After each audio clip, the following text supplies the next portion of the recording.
The island of Sodor had many visitors, and the Fat Controller had scheduled more trains. Gordon, the big engine, had to work harder than ever before.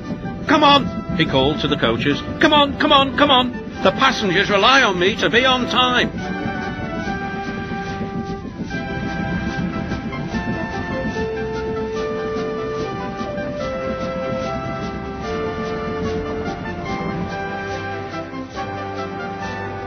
Whenever Gordon finished one journey,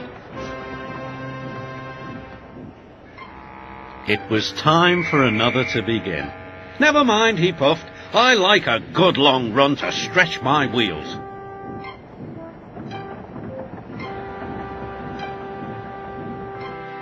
Even so, the Fat Controller decided that Gordon needed a rest. "James shall do your work." James was delighted. He liked to show off his smart red paint and was determined to be as fast as Gordon.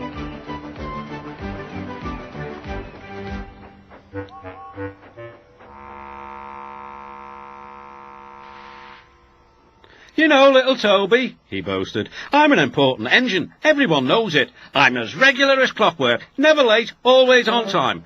"Says you," replied Toby. Just then the Fat Controller arrived. "Your parts are worn, Toby, so you must go to the works to be mended." "Can I take Henrietta, sir?" "No. What would the passengers do without her?" Toby saw Percy by the water tower. "Don't worry, Toby," said Percy. "I'll take care of Henrietta until you get back." Soon Toby was out on the main line. He clanked as he trundled along. He's a little engine with small wheels. His tanks don't hold much water. He had come a long way and began to feel thirsty. In the distance was a signal. "Good," he thought. "There's a station ahead. I can have a nice drink and a rest until James has passed." Toby's driver thought so too. Toby was enjoying his drink when the signalman came up. He had never seen Toby before. Toby's driver tried to explain, but the new signalman wouldn't listen.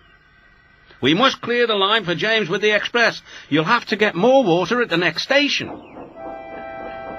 Toby clanked sadly away.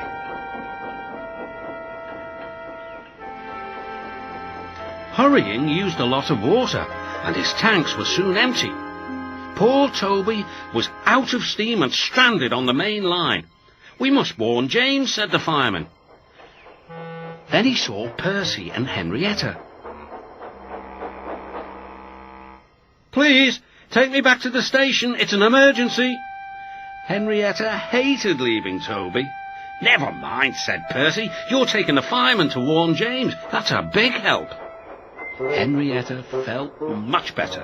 James was fuming when he heard the news. "I'm going to be late." "My fault," said the signalman. "I didn't understand about Toby." "Now, James," said his driver, "you'll have to push Toby." "What, me? Me? Push Toby and pull my train too?" Grumbling dreadfully, James set off to find Toby.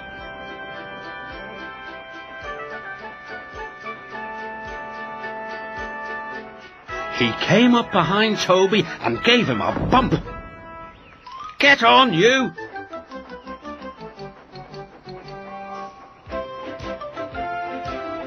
James had to work very hard.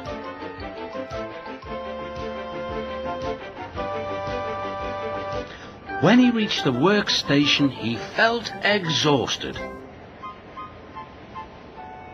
Some children were on the platform.